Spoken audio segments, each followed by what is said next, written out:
नमस्कार श्रोते हो. मी नीलाक्षी काळेसालके, संस्थापिका मातृगंध पुणे. आपण ऐकतोय "वी ना नातू लिखित आधीच पुणे गुलजार". या भागात आपण ऐकूयात प्रकरण पहिले, शहराचा परिचय.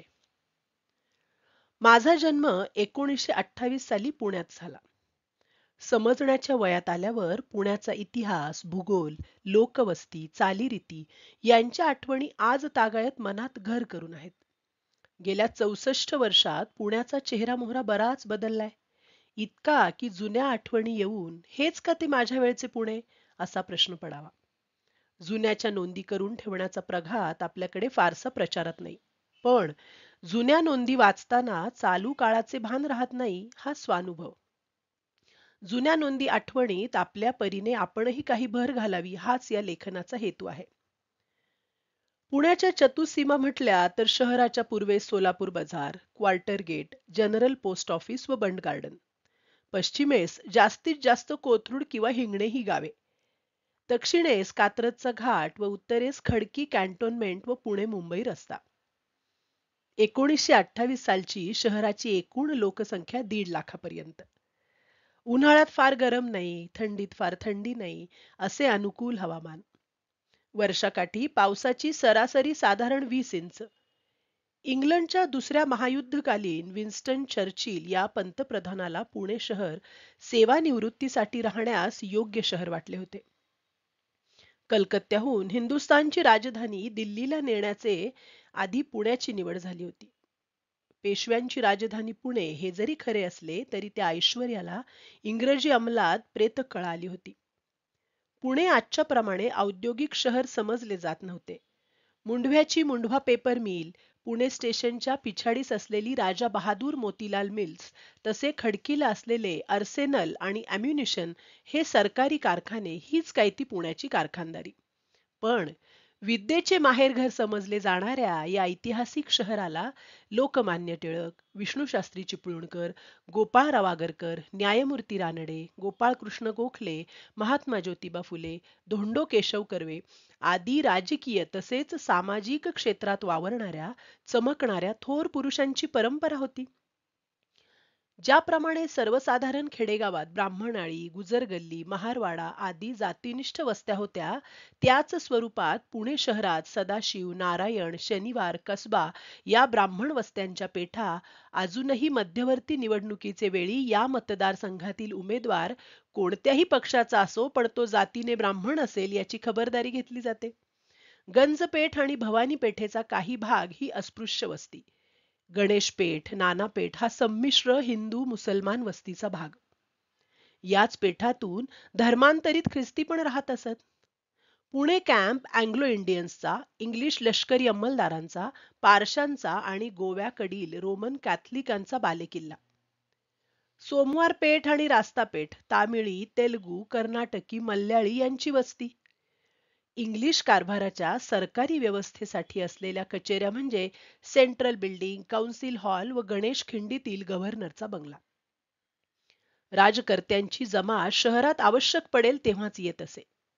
तर शहरातील भाबडे गाभडे कॅम्प हद्दीत पाऊल टाकायला कचरत असत.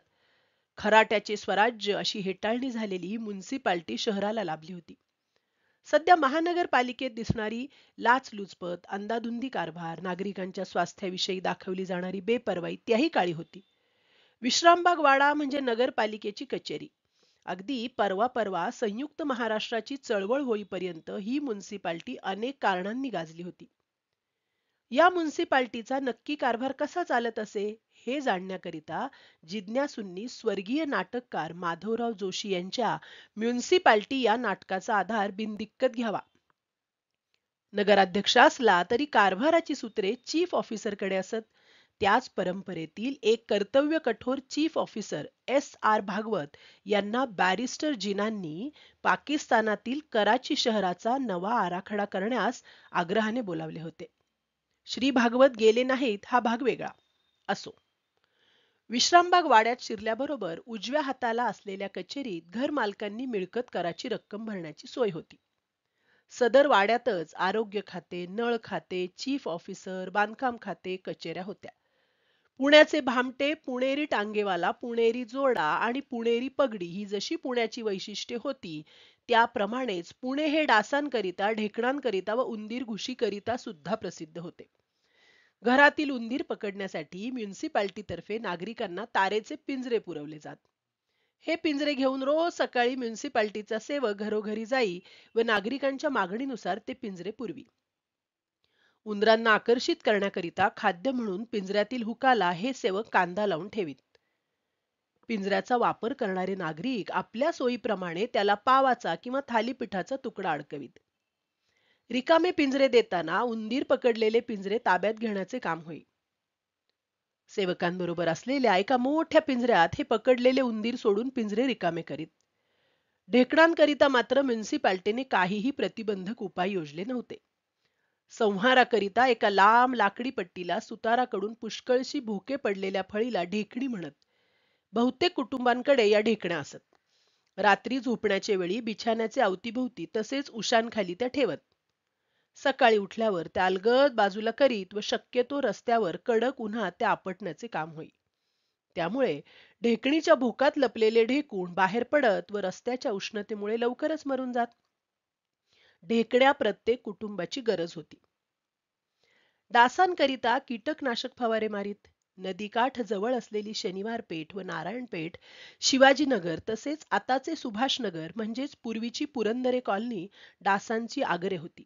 त्यामुळे मलेरियाचे रोगी बऱ्याच प्रमाणात आढळत. मलेरियाच्या तापावर कोयनेल उर्फ क्विनाईनच्या गोळ्या रामबाण समजल्या जात.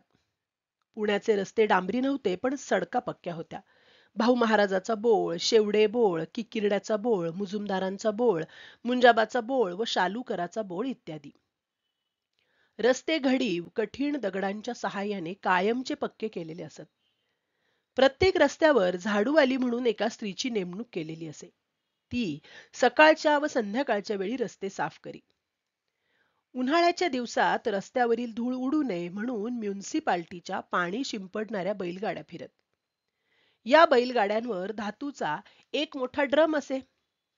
गाडीच्या मागच्या बाजूस साधारण 1.5 इंच व्यासाची छिद्रे असलेली नळी असे. ड्रम मधील पाणी या नळीद्वारे रस्त्यावर शिंपडले जाई. गल्लोगल्ली असलेल्या कचऱ्याच्या पेट्या साफ करून त्यातील कचरा खटार गाड्यात भरीत व तो त्या काळी लांब भासणाऱ्या तळ्यातल्या गणपतीच्या आजूबाजूस असलेल्या खोल खड्ड्यात टाकीत. या खटाऱ्यांचे वैशिष्ट्य म्हणजे प्रत्येक खटाऱ्याची मागील बाजूस भरलेला कचरा रस्त्यात पडू नये म्हणून खाचेत बसवलेली एक लाकडी फळी असे. त्या फळीला मध्यभागी एक चंद्राकृती खाच असे. त्यामुळे कचरा भरणे आणि रिकामा करणे सहज जमत असे.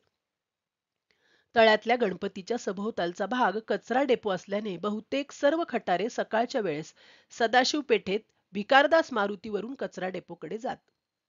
भिकारदास मारुती पोलीस चौकीच्या अलीकडे एक सामान्य दर्जाचे उपहारगृह होते. त्याचा मालक हा तारवटलेल्या डोळ्यांचा, दाढी वाढलेला, कळकट सदरा घातलेला, मळके धोतर नेसलेला व डोक्यावर मेणचट टोपी घातलेला असे. उपहारगृहात जरी बसण्याकरिता थोडीशी जागा होती तरी ग्राहक बाहेरच उभे राहून चहा पीत किंवा भजीपाव खाताना दिसत.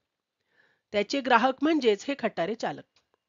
इतके असूनही उपहारगृहातील खमंग वास घेतल्यावर मन प्रसन्न होई. सायंकाळी या उपहारगृहात वर्दळ नसे. गणपतीचा हंगाम म्हणजे 1938 सालापर्यंत तरी पुण्यातील प्लेगचा हंगाम असे समजण्यास हरकत नसावी. प्लेगच्या प्रादुर्भावामुळे एके वर्षी आम्ही मुंबईला 3 महिन्यांकरता राहावयास गेलो होतो. प्लेग प्रतिबंधक लस टोचण्याची व्यवस्था होत असे. खाजगी डॉक्टर मात्र ह्या लशी टोचत नसत. प्लेगचा रोगी काखेत गाठ आल्यावर त्या काळचे संसर्गजन्य रोगांचे म्हणजे प्लेग हॉस्पिटल म्हणजेच आताचे नायडू हॉस्पिटल येथे पोहोचविला जाई. एखाद्याच्या काखेत गाठ आली की इतरांच्या पोटात गोळा उठत असे.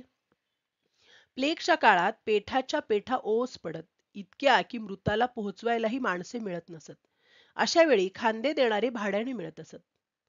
भाड्याचा दर मृताच्या घरापासून स्मशानभूमीपर्यंतच्या अंतराच्या प्रमाणात ठरविला जाई.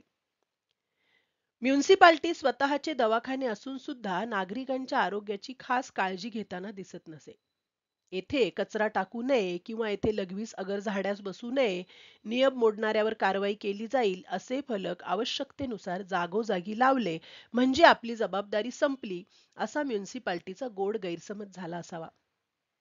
ठराविक वस्त्या सोडल्या तर सर्वसाधारण नागरिकात स्वच्छतेची जाण कमी हेच खरे. रस्त्यावर विजेच्या दिव्यांची व्यवस्था होण्यापूर्वी चौकात कोपऱ्यावर रोवलेले लाकडी खांब असत. त्यावर रॉकेलचे दिवे लावले जात. या कामाकरिता खास करून कोकणी माणसे नेमलेली दिसत. संध्याकाळी अंधार पडण्याच्या आधी हे लोक त्यांच्या नेमलेल्या भागात जात. खांद्यावर शिडी, हातात जरुरीपुरते रॉकेल असलेला डबा आणि एका पत्र्याच्या पेटीत वाती असलेल्या चिमण्या. खांबाला शिडी लावून हे वर चढून दिव्याची फ्रेम उघडून आत बरोबर आणलेली चिमणी ठेवून ते पेटवीत. चिमणीत भरलेले रॉकेल पुरेसे नसल्याने हे दिवे 2-3 तासात आपले तोंड काळे करीत. काही काळानंतर पुणे इलेक्ट्रिक सप्लाय कंपनी या खासगी कंपनी मार्फत रस्त्यावर खांब उभारून विजेच्या दिवाबत्त्यांची सोय झाली. या दिव्यांचा प्रकाश कमी पॉवरच्या बल्बने बराचसा अंधुक असे. काही झाले तरी ही सुधारणा होती. लक्ष्मी रोडवर काकाकुवा मॅन्शन शेजारी असलेल्या इमारतीत विजेची बिले भरण्याची सोय होती. बहुतेक घर मालकांनी स्वतःच्या मालकीचे विजेचे मीटर बसवले होते. भाडेकरूंना वीज दिल्यास घर मालक दर महिन्याला त्यांच्याकडून 2 रुपयांपासून 5 रुपयांपर्यंत आकार वसूल करीत. वीज क्वचितच जाई.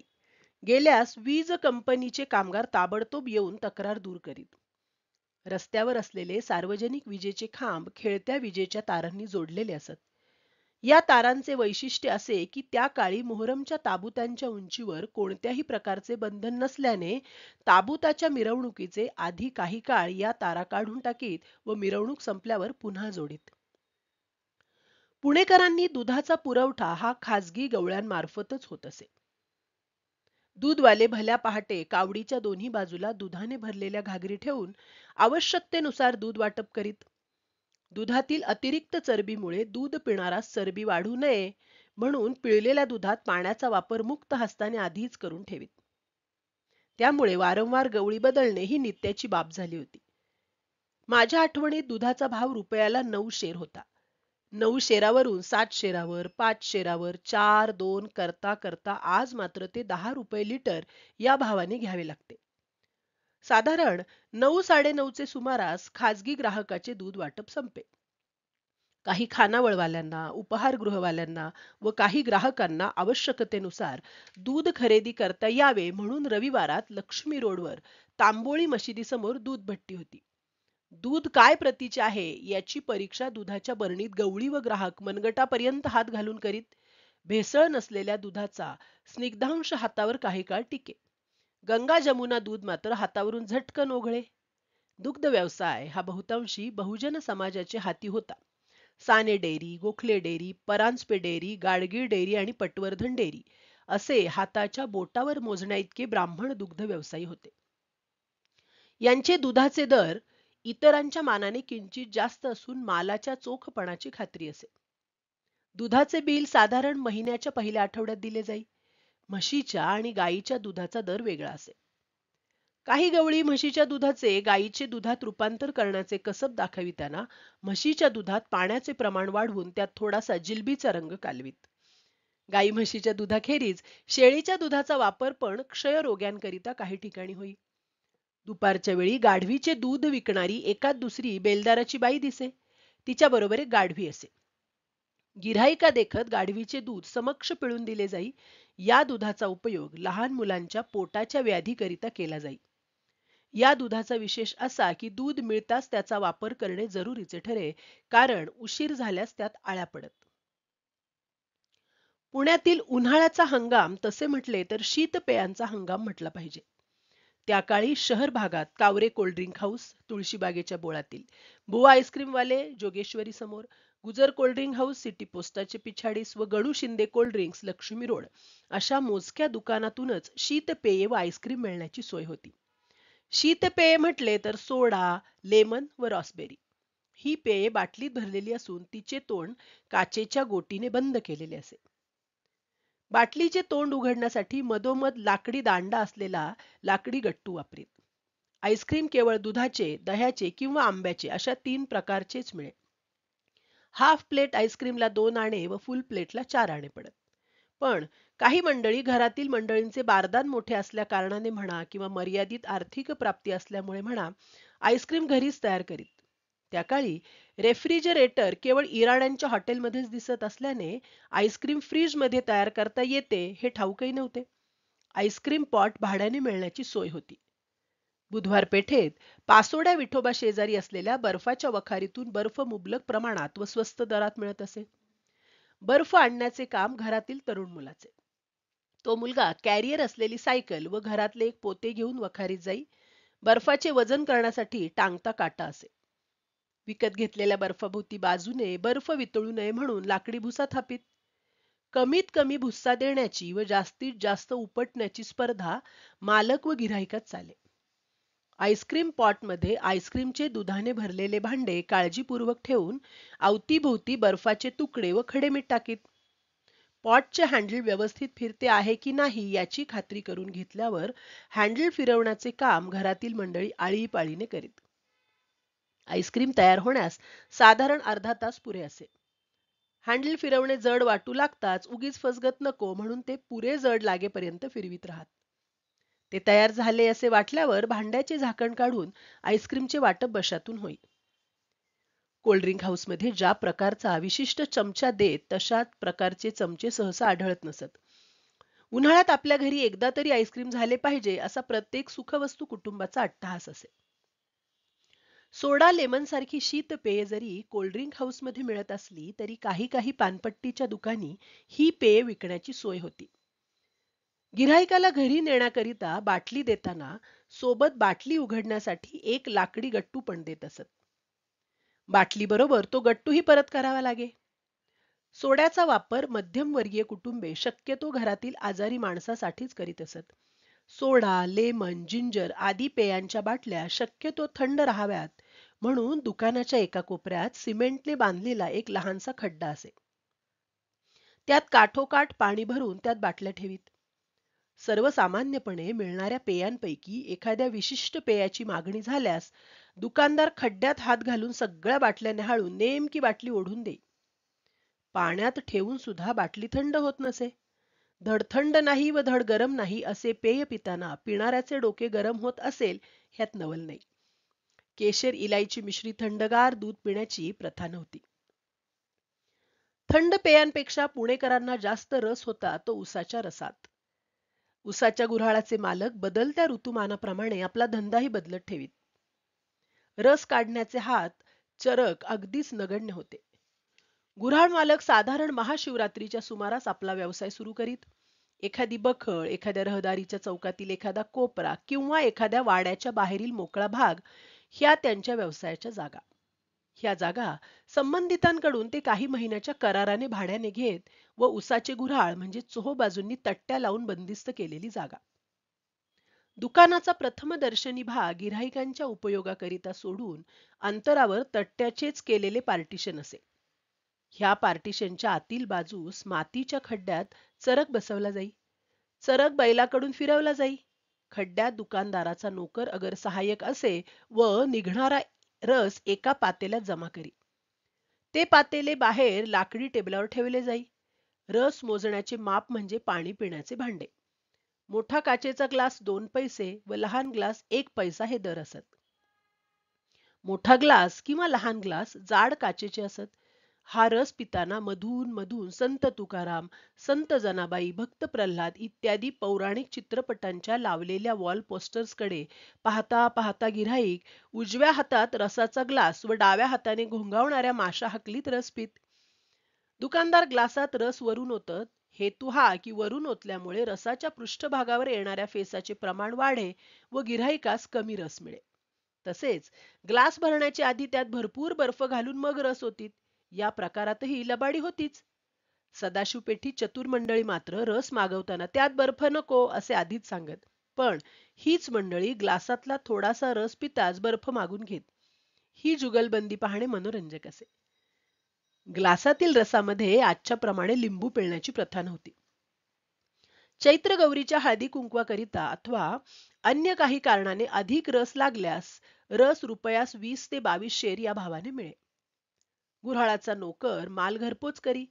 प्रत्येक वेळेस गुऱ्हाळातून नोकराबरोबर गिऱ्हाईकाचे एखादे जाणते मूल असे.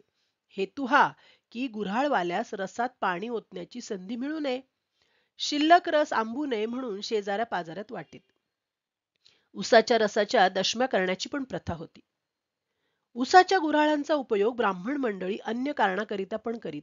पापडाचे पीठ केळीच्या खुंटांच्या पाण्यात भिजवत, त्यामुळे पापडाला आळ्या पडत नाहीत. खुंट मंडईत हवे तितके विकत मिळत, पण ते घरच्या घरी कुटून त्याचे पाणी काढणे बरेच जिकिरीचे असे. गुऱ्हाळाच्या मालकाला आदल्या दिवशी त्याची कल्पना देऊन दुसऱ्या दिवशी सकाळी हातात खुंट व पाण्याकरिता भांडे घेऊन गिऱ्हाईक गुऱ्हाळात जाई. तेथे सोटाचे पाणी अल्प मोबदल्यात काढून मिळे. मात्र हे काम उसाचा रस काढण्याच्या आधीच उरकून घेत. चरकात ऊस काय किंवा सोट काय अशा रीतीने पिळले जात की एखाद्याच्या असहाय्य परिस्थितीचा अवाजवी फायदा घेणे म्हणजेच चरकात घालून पिळणे असा वाक्प्रचार रूढ झाला असावा. मास्टर विनायक यांच्या लग्न पहावं करून ह्या चित्रपटात वरपक्षाकडील मंडळी वधू पक्षाला कसे छळतात व नाडतात हे दाखवण्यासाठी गुऱ्हाळातील चरकाचे दृश्य टाकले होते. त्या काळच्या पुण्यात म्हणजेच 1935च्या सुमारास पुणे कॅम्पात रॉयल हॉटेल, विक्ट्री हॉटेल किंवा ग्रँड हॉटेल सारख्या ठिकाणी राहण्याची व जेवणाची पण सोय होत असे. शहर भागात अशी सोय ज्या ठिकाणी होत असे त्याला लॉजिंग बोर्डिंग हाऊस म्हणत असत. हा खुलासा करण्याचे कारण एवढेच की भैरवनाथ हिंदू हॉटेल असे नामफलक असलेल्या उपाहारगृहांना हॉटेल याचा खरा अर्थ माहीत नसावा. त्याच सुमारास पुण्यात कसबा पेठेत नवग्रहाचे देवळाचे शेजारी असलेल्या उपाहारगृहाचे पोर्ट ऑफिस असे गमतीदार नाव होते. लक्ष्मी रोडवरील भानुविलास चौकाचा रस्ता रुंदीपूर्वी बराच अरुंद होता. एक कल्पक उपाहारगृहाच्या मालकाने त्या रस्त्यावरील आपल्या नवीन उपाहारगृहास चक्क अधरामृत असे नाव दिले होते. ब्राह्मणी वस्तीत असलेल्या उपाहारगृहांपैकी रानड्यांचे पेशवाई चिवडा, आपट्यांचे आरोग्य भवन, तुळपुळ्यांचे बॉम्बे रेस्टॉरंट, खाडीलकर यांचे मनोहर विश्रांतीगृह या नावाची 4 उपाहारगृहे तसेच रविवार पेठेतील वैद्य यांचे वैद्य उपाहारगृह त्या मानाने फारच प्रसिद्ध होती. जोडीला नगरकर तालीम चौकात मिजार यांचं संतोष भुवन व त्या शेजारीच त्यांच्या एका नातेवाईकांचे आनंद भुवन बरेच प्रसिद्ध होते. आनंद भुवन निघण्याच्या आधी त्या जागी संतोष भुवन होते. श्री मिजार यांनी गल्ल्याचे मागील बाजू स्वतःचा फ्रेम केलेला फोटो टांगला होता. त्याखाली मालक संतोष भुवन असे लिहिले होते. संतोष भुवनचे स्थलांतर जरासे पलीकडे झाल्यावर त्या जागी आलेल्या आनंद भुवनच्या मालकांनी त्या फ्रेम मधील मिजारांचा फोटो काढून लोकमान्य टिळकांचा फोटो लावला, पण मोकळ्या जागेतील मालक संतोष भुवन हे शब्द तसेच कायम होते. चोखंदळ म्हणून प्रसिद्ध असलेल्या एकाही पुणेकराच्या लक्षात हा गाफीलपणा आला नाही याचे अजूनही आश्चर्य वाटते. याच संदर्भात डोळ्यापुढे उभे राहते ते दृश्य म्हणजे पुणे रेल्वे स्टेशनच्या 1 नंबर प्लॅटफॉर्मच्या टोकाशी असलेले स्टॉल धारक अगरवाल यांचा स्टॉल. त्या स्टॉलवर बोर्ड म्हणून वरती लांबच्या लांब आरसा होता. स्टॉलची जाहिरात करताना लिहिलेले शब्द सिल्वर पेंटने रंगवलेले होते. इंग्रजीत sweet meat stall and South Indian dishes असे लिहिले होते. देवनागरीत लिहिताना मात्र मेवा मिठाई व साऊथ इंडियन डिसीज असे लिहिले होते. मुंबईहून रेल्वे अधिकारी इन्स्पेक्शन करिता वारंवार पुण्याला येत, पण एकाच्या लक्षात ही घोडचूक आली नाही हाही माझ्या कुतूहलाचाच भाग आहे. असो, पुण्याच्या बहुतेक सर्व उपाहारगृहातून हमखास मिळणारा खाद्यपदार्थ म्हणजे मिसळ.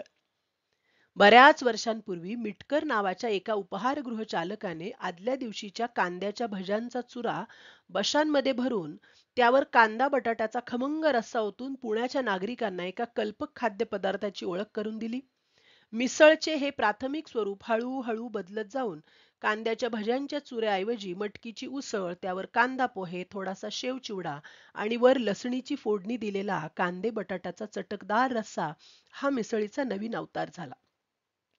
याचेच पर्यवसान म्हणजे केवळ वरील पदार्थच घातलेली ती साधी मिसळ. थोडासा कांदा, खोबरे व कोथिंबीर वर टाकली की झाली स्पेशल मिसळ. स्पेशल मिसळीवर 2-3 चमचे दही आणि लिंबाची फोड असली की झाली दही मिसळ. साधी मिसळ 2 पैसे, स्पेशल 3 पैसे व दही मिसळ 1 आणा असे दर होते. मिसळी बरोबर ब्रेडच्या एक दोन स्लाइस असल्या म्हणजे दुधात साखर पडली असे समजत. सध्या मिसळीतील रस्सा वेगळा दिला जातो, त्यालाच सॅम्पल म्हणतात.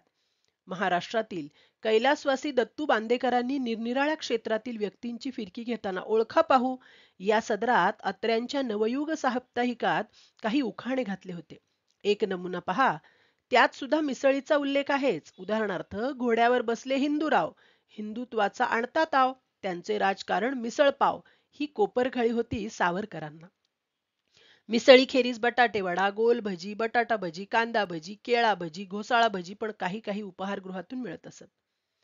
पालक भजी तसेच मेथी भजी भवानी पेठेत लक्ष्मीनारायण चिवड्याच्या दुकानाच्या शेजारी मिळत. पुण्याच्या आप्पा बळवंत चौकात अभ्यंकर टी स्टॉल नावाचे एक उपहारगृह होते. पूर्वीच्या किर्लोस्कर थिएटरात म्हणजेच आत्ताच्या वसंत टॉकीजच्या आवारात त्यांचा टी स्टॉल होता. नाटकगृहाचे रूपांतर सिनेमा थिएटरमध्ये झाल्यावर त्यांनी सदरचे नवीन उपहारगृह सुरू केले. महागाईच्या काळात म्हणजेच इसवी सन 1940-42 चे सुमारास ते देत असलेली मिसळ काही औरच होती. त्यांची मिसळ म्हणजे कांदे पोह्यावर साधे भाजके पोहे व त्यावर चक्क काकडी घालून केलेला रस्सा. त्याच रस्त्यावरून म्हणजे केसरी ऑफिसकडे जाताना थोडेसे पुढे गेले की सध्याच्या सोमवंशीय क्षत्रिय समाजाच्या धर्मशाळेत बाहेरच्या अंगाला 2 खोल्यांच्या जागेत चिपळूणच्या रहिवासी सौ परांजपे यांचे उपहारगृह होते.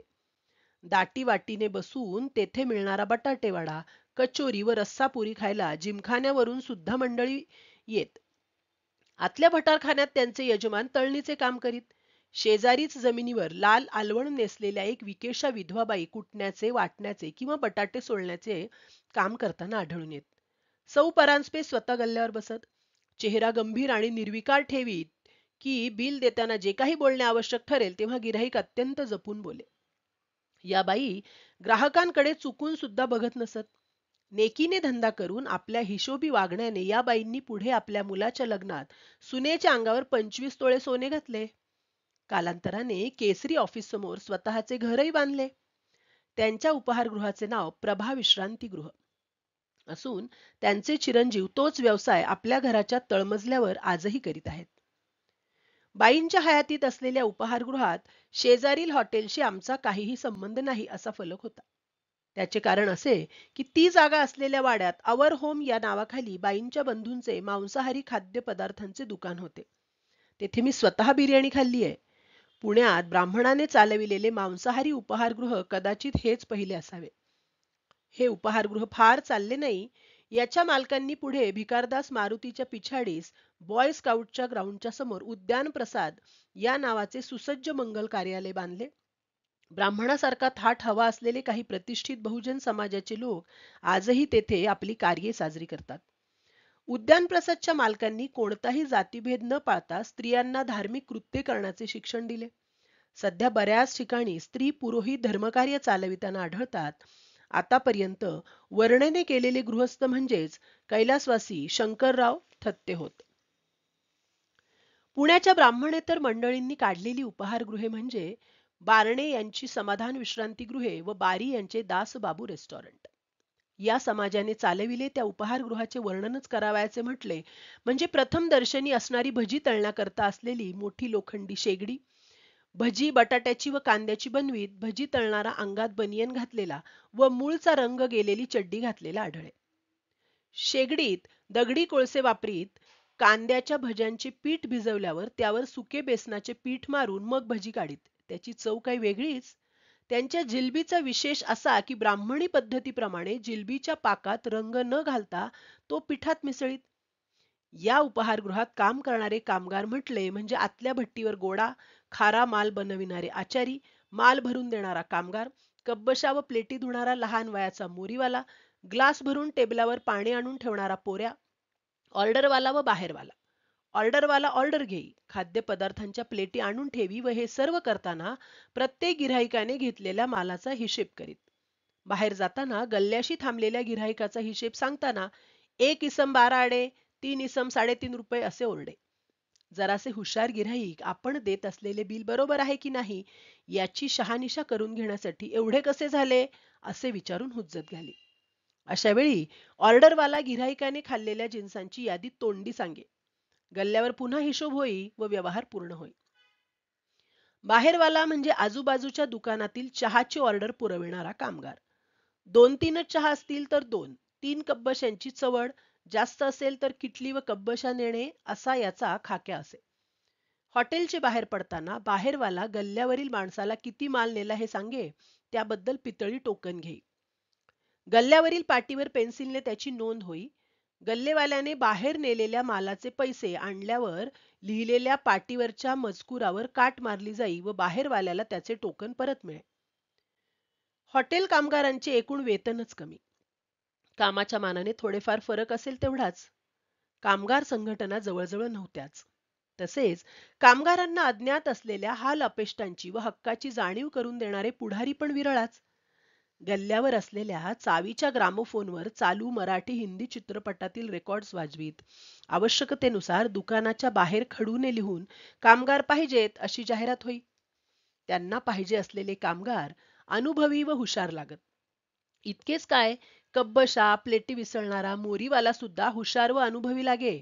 जिलबी, लाडू, मैसूर पाक इत्यादी किमती मालाचे प्रदर्शन एका काचेच्या कपाटात केले जाई. मिठाईच्या मांडणी करण्यात तज्ञ असलेल्या कामगाराला मांडणीवाला असे म्हणत. कामगारांना नाश्ता व जेवण पगाराव्यतिरिक्त मोफत मिळे. नाश्ता म्हणजे मिसळपाव. भटारखान्यात भट्टीवाला भट्टी लवकर पेटवण्यासाठी त्यात तेल अगर साखर होती. या बेबंदशाहीला आळा घालण्यासाठी मालक अधूनमधून भटारखान्यात डोकावी किंवा तेलाचा डबा व साखरेचे पोते गल्ल्याजवळ ठेवी. नोकरांची शारीरिक तपासणी करण्याची प्रथा नव्हती. 5ही बोटात पाण्याचे भरलेले ग्लास पकडून टेबलावर आदळून थोडे पाणी सांडणे नित्याचे होते. पुणे स्टेशनच्या बाहेरील व मंडईतील उपाहारगृहे पहाटे 5ला उघडत. पहाटेच्या वेळी गिऱ्हाईकांना तोंड धुणे सोयीचे जावे म्हणून उपाहारगृहाच्या तोंडाशी गरम पाण्याने भरलेले ॲल्युमिनियमचे भले मोठे पातेले ठेवीत. त्यात ॲल्युमिनियमचा पेला असे. एखाद दुसरा विक्रेता दात घासण्यासाठी तंबाखूच्या मिश्रीच्या पुड्या विकत उभा असे. सध्या भाजीचा घाऊक बाजार गुलटेकडीला हल्ल्यामुळे मार्केटच्या सध्याचे महात्मा फुले मार्केट आसपासच्या उपाहारगृहांची ही प्रथा बंद झाली आहे. उपाहारगृहाशेजारी एक फिरता चहावाला आढळे. लोणारी कोळशांची शेगडी, वर तांब्याच्या तयार चहाचा बंब, पाण्याने भरलेली लहानशी बादली हा त्यांचा सरंजाम. त्याला पण गिऱ्हाईक असे. वापरलेल्या उष्ट्या कब्बशा बादलीत असं त्याच पुन्हा बाहेर काढून चहा मिळे. या ब्राह्मणेतरांच्या उपाहारगृहातून आढळणारी गिऱ्हाईके अशिक्षित आणि कमी उत्पन्नाच्या गटातील असत.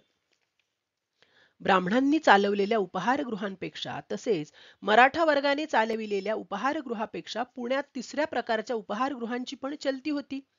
ही उपाहारगृहे म्हणजे इराणी लोकांनी चालविलेली रेस्टॉरंट. पण या व्यावसायिकांमध्ये सुद्धा 2 प्रकार होते. एक म्हणजे इराणमधून आलेले इराणी पण धर्माने पारशी. दुसरे म्हणजे स्थानिक मुसलमानांहून अगदी वेगळ्या पद्धतीचे आचार असलेले इराणी मुसलमान. धर्माने पारशी असलेल्या इराण्यांची रेस्टॉरंट्स खास करून सुशिक्षित वस्तीत आढळत. टिळक रोडवरील व डेक्कन जिमखान्यावरील लकी रेस्टॉरंट, जिमखान्यावर गोखले चौकात असलेले कॅफे गुडलक, सध्याच्या अल्का टॉकीज चौकामधील रिगल रेस्टॉरंट, रास्ता पेठेतील एक्सेलशियर रेस्टॉरंट, पुणे कॅम्पमधील कॅफे नाज, सरबतवाला चौकातील 1-2 रेस्टॉरंट्स ही त्यांची उदाहरणे. ही रेस्टॉरंट्सच मुख्यत्वे कॉलेजच्या विद्यार्थ्यांना महत्वाची वाटत. इतरही सुशिक्षित ब्राह्मण वर्ग या परिसरात अधूनमधून आढळे. प्रशस्त जागा आणि कमालीची स्वच्छता हे यांचे वैशिष्ट्य. येथे मिळणारे पदार्थ म्हणजे चहा, कॉफी, टोस्ट, केक, बिस्किटे, मस्का स्लाइस व बनमस्का, आमलेट, बनमस्का खाणारे कॉलेज युवक पण आढळत, पण ते फक्त रेस्टॉरंटच्या फॅमिली रूममध्ये. रेस्टॉरंटमध्ये चारी बाजूला चकचकीत मोठे आरसे असत. भिंतीवर Garbo, Jean Harlow, Marlene, Dietrich, Paul Muni, Ronald Colman तसेच गॅरी कपूर आदी हॉलिवूडच्या नटनट्यांची आकर्षक छायाचित्रे असत. प्रवेशद्वाराशीच एक सुबक काउंटर असे. त्यात असणारा माल म्हणजे त्या काळी लोकप्रिय असणाऱ्या कॅप्टन, नेव्ही कट, व्हिक्टोरिया, पिवळा हत्ती, लाल हत्ती, डायमंड इत्यादी सिगरेटींची पाकिटे. पाईप ओढणाऱ्यांसाठी व्हर्जिनिया तंबाखूचे पाऊच पण मिळे. काउंटरवर तऱ्हेतऱ्हेची बिस्किटे, आकर्षक कागदात गुंडाळलेल्या गोळ्या, चॉकलेट आदी माल असे. शेजारीच एका लाकडी खोक्यात काचेची पेटती चिमणी व रिकाम्या झालेल्या सिगरेटच्या पाकिटांचे कात्रीने कापलेले लांब तुकडे असत. टेबलावर बसून चहा पिणाऱ्या गिऱ्हाईकाने त्याच्या आवडीची सिगारेट सुटी मागितल्यावर ऑर्डरवाला काउंटरवरील माणसाकडून सुटी सिगरेट घेई व लाकडी खोक्यात असलेल्या चिमणीसह गिऱ्हाईकांसमोर ठेवी. सिगरेट पेटवून झाल्यावर खोके परत काउंटरवर हलवले जाई. गिऱ्हाईकाने सिंगल अथवा फुल कप चहा मागितल्यावर त्याच्याबरोबर पाणी ग्लास पण आणून ठेवला जाई. पाण्याचा थेंब किंवा चहाचा थेंब टेबलावर तसाच राहू देणे हे दृश्य सहसा पाहावयास मिळत नसे, कारण टापटीप, स्वच्छता, चहाचा उत्कृष्ट दर्जा आणि चवदार बेकरी माल या गुणांवरच यांनी लौकिक कमावला होता व जम बसविला होता. ही रेस्टॉरंट्स खुशाल चेंडू कॉलेज युवकांची भेटी घेण्याची आवडती ठिकाणे होती. धंद्याचे वेळी सैगल, पंकज मलिक, काननबाल या न्यू थिएटर्सच्या गुणी गायक नटांची पदे रेडिओग्रामवर लावली जात. कानाचे पडदे फाटणार नाहीत इतपत आवाज मंद ठेवीत. त्यामुळे मस्त वातावरणाची धुंदी लवकर उतरत नसे. भटारखान्यात चवदार चहा आणि आमलेट ह्याच्याशिवाय फारसे काही तयार होत नसे. शेगडीवर किंवा स्टोव्हवर मूळचा तांब्याचा परंतु आत बाहेर कलही लावलेला व कपात चहा ओतण्यासाठी नळ असलेला बंब बाहेरून सहज दिसे. भटारखान्यात घाण अशी फारशी नसायची. चहा भरणारा कामगार एप्रन घाली. काउंटरच्या मागे फुलांचा हार घातलेला जोरोस्टरची फोटो पाहिला म्हणजे मालक पारशी आहे हे समजण्यास अडचण पडत नसे. मालक पारशी असला तरी नोकर वर्ग मुसलमान असायचा. उत्कृष्ट व्यवस्थापन, गिऱ्हाईकाशी अदबशीर वागणूक यामुळे आपोआप पडलेल्या शिस्तीचे पालन गिऱ्हाईके तितक्याच तत्परतेने करीत. येथे हंगामाप्रमाणे थंड पेये व आईस्क्रीम सुद्धा मिळे. टिळक रोडवरील लकी रेस्टॉरंट समोर ग्रीन रेस्टॉरंट नावाचे एक उपाहारगृह होते. त्याचे मालक एक शीख सद्गृहस्थ होते. धर्मात निषिद्ध असलेले पदार्थ खाणाऱ्यांसाठी खाली तळघरात पण सोय केली होती. सर्व रेस्टॉरंट मधून मिळणारा ब्रेड थोडासा आंबूस पण चवदार लागे, कारण पावाचे पीठ भिजवताना त्यात ईस्ट बरोबर थोड्या प्रमाणात ताडी पण मिसळत असत. ब्रेडचा आतील गाभा मऊ व लुसलुशीत असे, इतका की तैलचित्र काढणारे चित्रकार चित्र काढताना ब्रशची रेघोटी जर चुकीच्या जागी पडली किंवा रंग कमी जास्त प्रमाणात झाला तर फ्रेमच्या कापडावरील रंग पुसण्याकरता त्याचा उपयोग करीत. इराणी रेस्टॉरंटचा दुसरा प्रकार म्हणजे स्थानिक मुसलमानांपेक्षा भिन्न संस्कृतीत वाढलेले इराणी मुसलमानांच्या मालकीची रेस्टॉरंट्स. या ठिकाणी चहासह मिळणारा इतर खाद्यपदार्थ म्हणजे खिमा, कलेजी, चॉय, भेजा, बिर्याणी, बोटी कबाब व शीख कबाब. या ठिकाणी बडे का गोश्त मांसचा वापर मोठ्या प्रमाणात होई.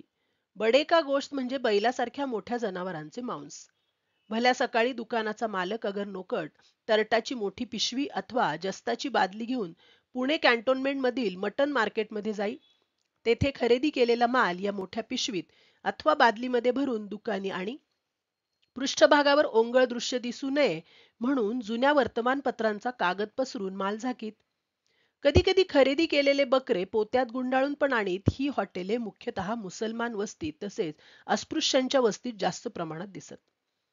हॉटेलच्या बाहेर 4 फकीर घुटमळताना दिसत. खालच्या वर्गातील हिंदू लोकांचा या हॉटेलास भरपूर आश्रय असे, कारण दिवसा अगर रात्रीच्या जेवणाकरिता लागणारे मांस पदार्थ ते काही वेळा या ठिकाणीच खरेदी करीत. आणलेल्या भांड्यात सुखा जास्त मागून घेत.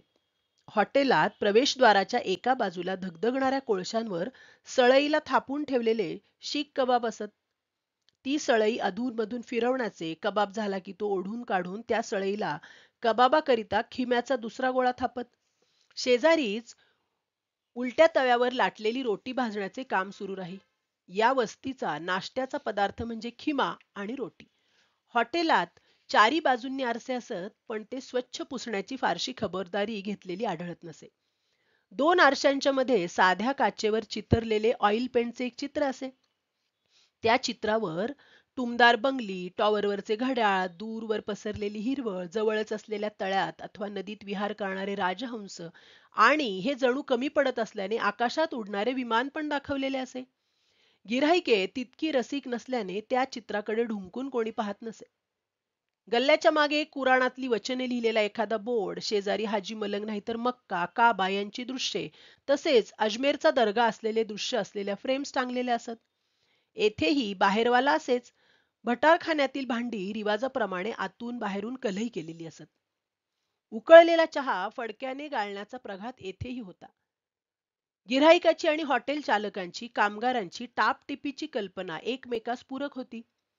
टेबलाखाली पडलेले अन्न खाण्याकरिता अथवा हाडकाचे तुकडे चघळण्याकरता मांजरे बसलेली दिसत. खाण्याच्या वस्तूंबरोबर आणल्या जाणाऱ्या कांद्यावर शिंपडण्याकरिता हरभऱ्याची आम असलेली बाटली असे. चहा प्यायला येणारे गिऱ्हाईक ग्लासातील पाण्याने गुळणा करून ती चूळ रस्त्यावर बिनदिक्कत थुंकत. बाहेर पानाचे दुकान हे ठेवलेलेच. कॅम्पातील मेन स्ट्रीट, सध्याचा महात्मा गांधी रोड, या चौकात एका बोहऱ्याच्या दुकानात बोटी कबाबचा, खिम्याच्या भज्याचा मोठा ढीग एका मोठ्या पितळी थाळीत ठेवून तो काउंटरवर ठेवीत. कबाब प्लेट 4 आणे असे, परंतु चवदार कबाब खाताना तो बड्याचा खिमा आहे का छोट्याचा, असा विचार मनात येत नसे. अलीकडेच सरबतवाला चौकात एका पारशाची दोराबजी हॉटेल नावाची खानावळ होती.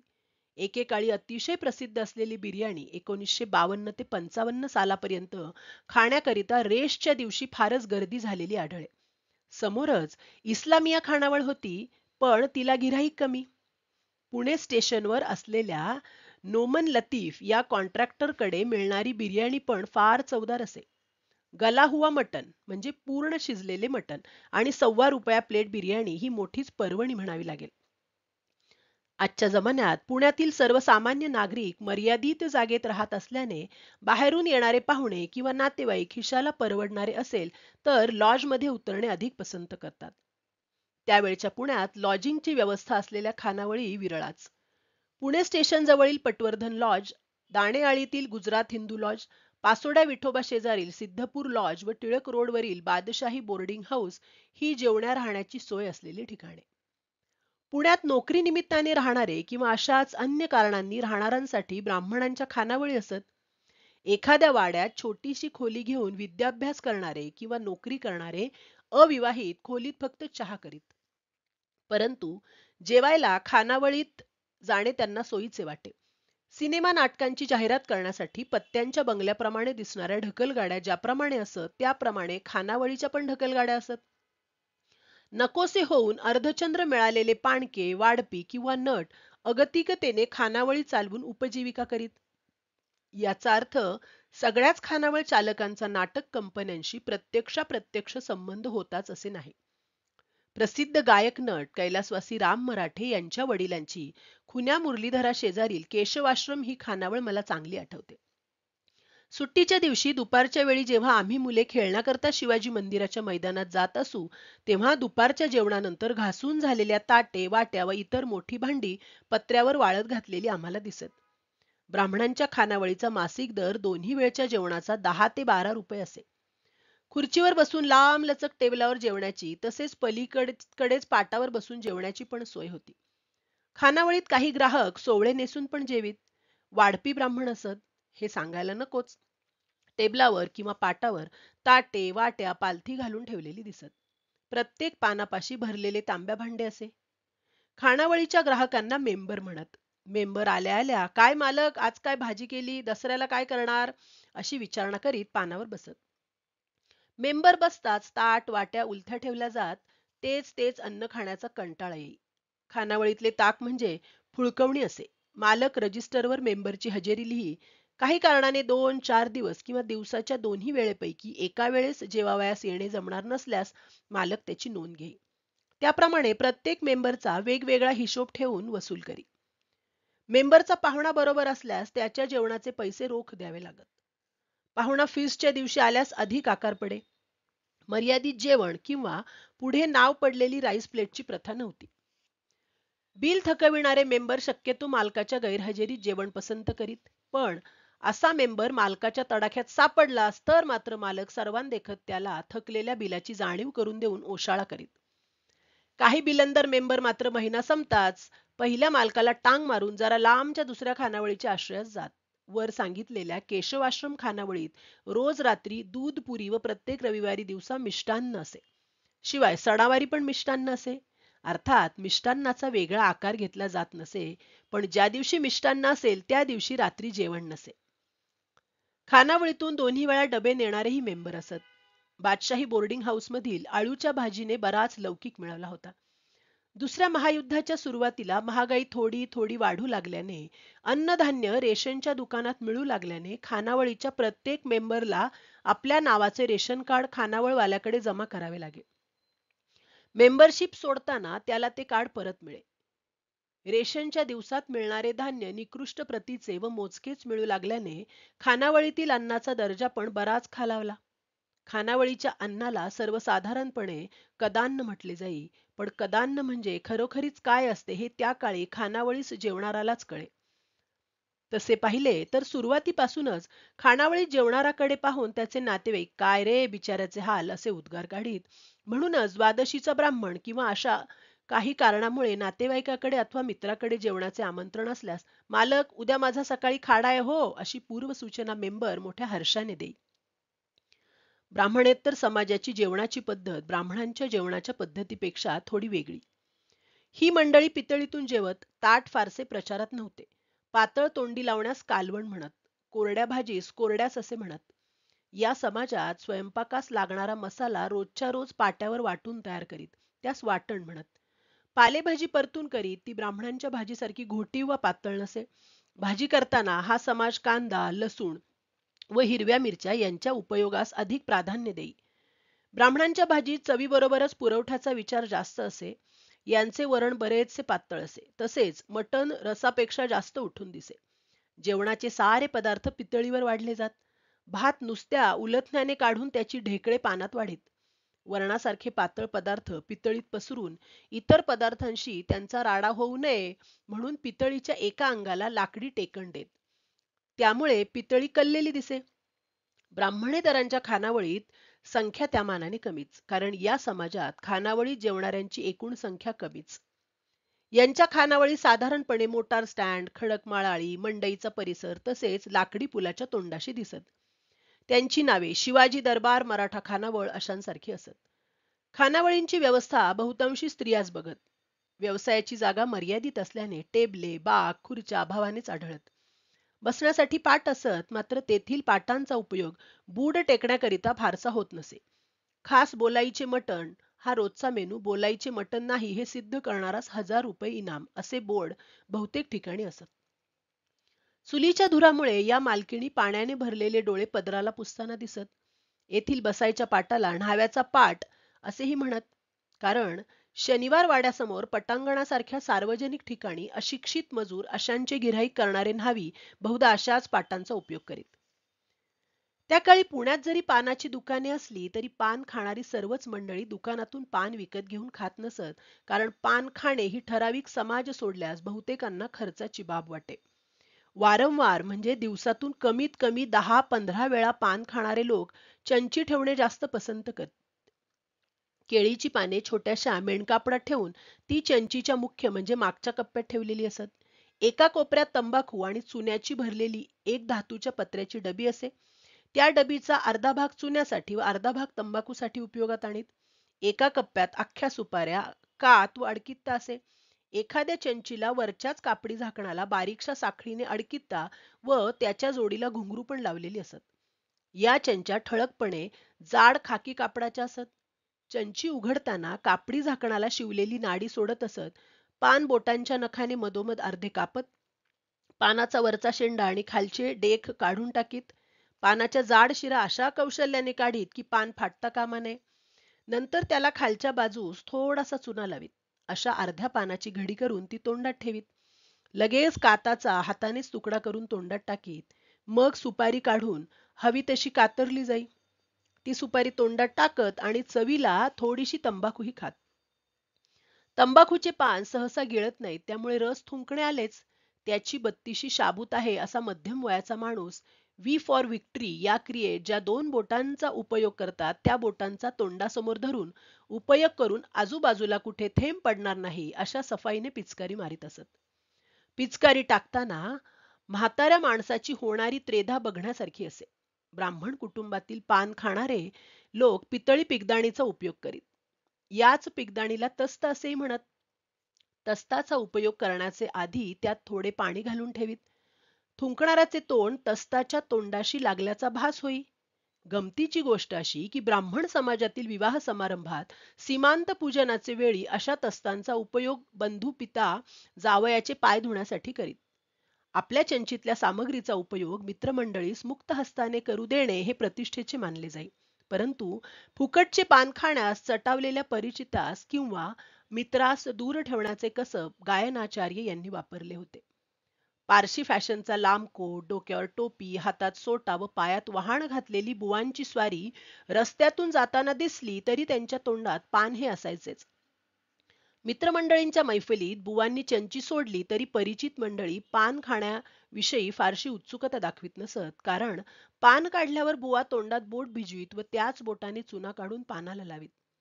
लवंग दाताने अर्धी तोडून अर्धी चंचीत टाकीत. सुपारी खाण्याची तीच तऱ्हा. पानांच्या दुकानांचे स्वरूप खास असे काहीच नव्हते. साधे पान, मसाला पान व पत्ता, तंबाखू पान ही गिऱ्हाईकांची सर्वसाधारण मागणी असे. बुधवार पेठेत एका दुकानात 6 आण्यास चांदीच्या वरखात लपेटलेले पान मिळे. हे वरख बटर पेपर असलेल्या एका बारक्याशा वहीत ठेवलेले असत.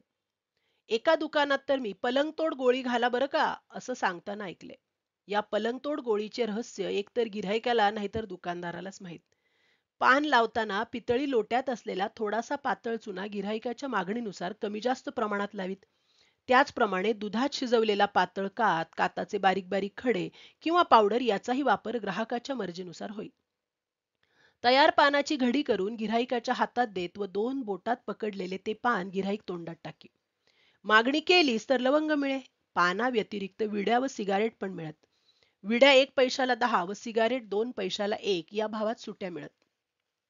विड्यामध्ये मुन्शीभाई विडी, चारभाई विडी, पवार विडी, संभाजी विडी, नानाभाई विडी असे प्रकार असत. ब्राह्मण वर्गात विद्यार्थ्याने पान म्हणजे विडा खाणे निषिद्ध मानले जाई. सणावारी, लग्न समारंभात घरातील सर्व मंडळी विडा खात. पानाचा पितळी डबा प्रचलित होता. सुखवस्तूंकडे चांदीचा डबाही असे. अशा डब्यांचा उपयोग खास प्रसंगीच करीत व त्याच दिवशी फक्त डब्यात पानाचे सर्व साहित्य ठेवलेले आढळे. ज्यांच्याकडे डबा नसे असे लोक वेळ प्रसंगी तबकाचा, पितळी अथवा चांदीचा उपयोग करीत. तबकात असलेल्या निरनिराळ्या भांड्यातून पानाचे साहित्य ठेवले जाई. पानांच्या दुकानांवरून सहज आठवण झाली ती मुखविलास पानाचे दुकान असा बोर्ड असलेल्या एका दुकानाची. हे दुकान पेरुगेट भावे स्कूल समोरून विजय टॉकीजकडे जाणाऱ्या रस्त्यावर दुसऱ्या रस्त्याच्या कोपऱ्यावर होते. भेटूया पुढल्या भागात. धन्यवाद.